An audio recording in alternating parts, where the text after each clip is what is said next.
Welcome everyone. Today we will discuss about propagation of sound, यानी कि sound कैसे propagate होता है, एक पार्ट से दूसरे पार्ट में साउंड कैसे ट्रैवल करता है। We already know that moon has no atmosphere. Moon के ऊपर एटमॉस्फेयर नहीं होता है। मून के अगर किसी भी पॉइंट के ऊपर कोई भी एक्टिविटी हो या कोई भी एक्सप्लोजन हो तो हमें उसका पता नहीं लगता है। जबकि हम देखते हैं कि जब कोई एरोप्लेन या फिर हेलीकॉप्टर जाता है तो हमें उसकी आवाज़ से पता लग जाता है कि एरोप्लेन जा रहा है, हेलीकॉप्टर जा रहा है।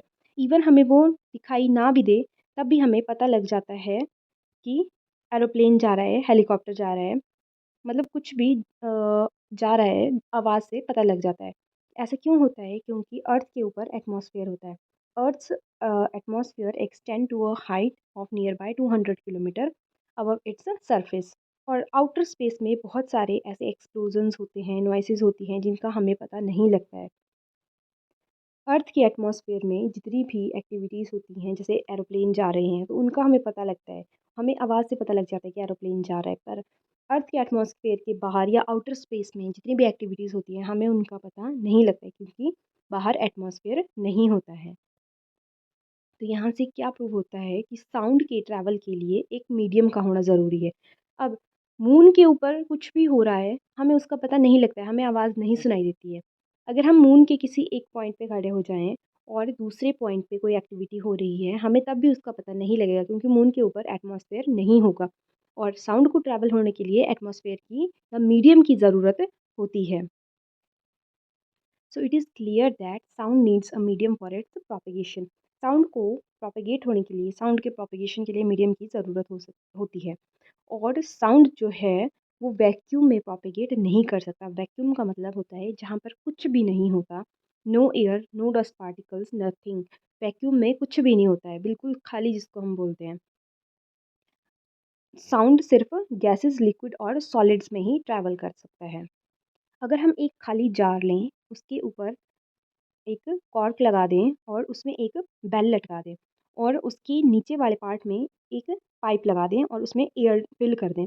अगर हम उस बेल को शेक करेंगे, उस जार को शेक करेंगे तो हमें साउंड सुनाई देगा। वेयर एज़ अगर हम उस पाइप की हेल्प से जार में से सारी एयर को खींच लें, मतलब वैक्यूम क्रिएट कर दें, तो अगर हम उस बेल को शेक करेंगे, जार को शेक करेंगे तो हमें कोई भी साउंड नहीं सुनाई देगा।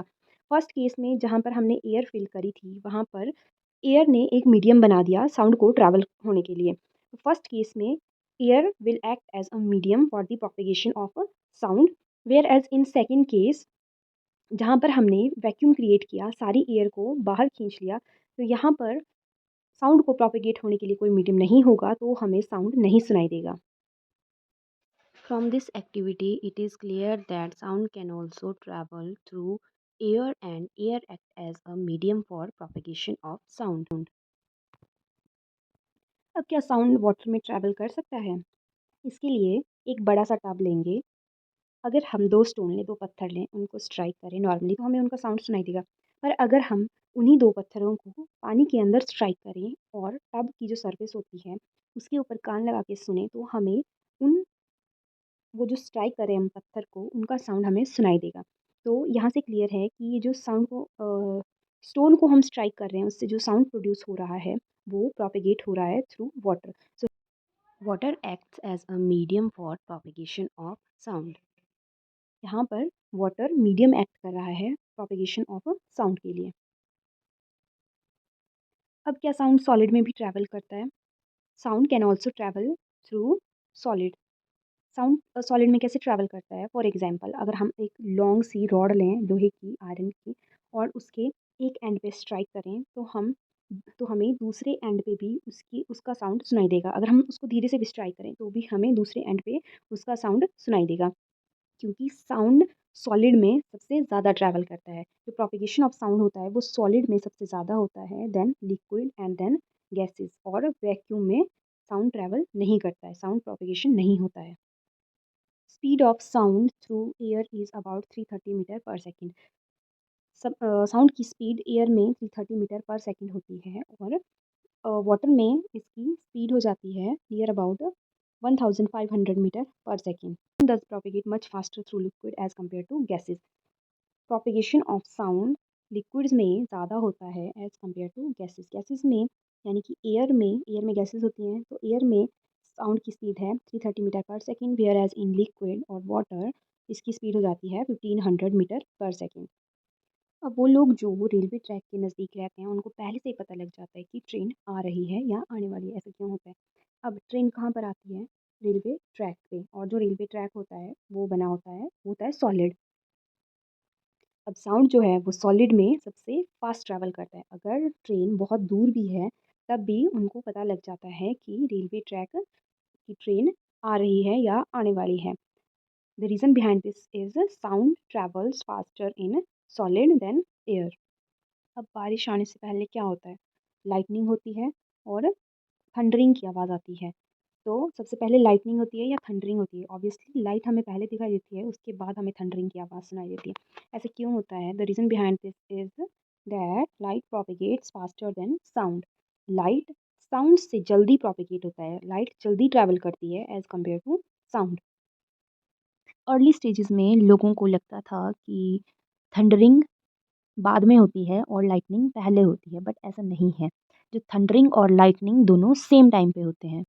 और जो लाइटनिंग पहले दिखाई देती है और थंडरिंग बाद में सुनाई देती है, इसके पीछे रीज़न ये है कि लाइट की और साउंड की दोनों की स्पीड डिफरेंट डिफरेंट होती है। साउंड की स्पीड होती है 330 मीटर पर सेकंड, और लाइट की स्पीड होती है 3 लाख किलोमीटर पर सेकंड। तो यहाँ से हम डिफरेंस देख सकते हैं कि लाइट और साउंड की स्पीड में कितना ज़्यादा डिफरेंस है। यानी कि साउंड की स्पीड हो गई 0.33 kilometre per second, whereas light की स्पीड है 3 lakh kilometre per second. So इनके इनमें 1 मिलियन टाइम्स का पूरा डिफरेंस है। So light propagates 1 million times faster than the sound. इसलिए हमें लाइटनिंग पहले दिखाई देती है और थंडरिंग बाद में सुनाई देती है, जबकि होते तो दोनों सेम टाइम पे ही है। सो reason behind this is that light travels much faster than sound.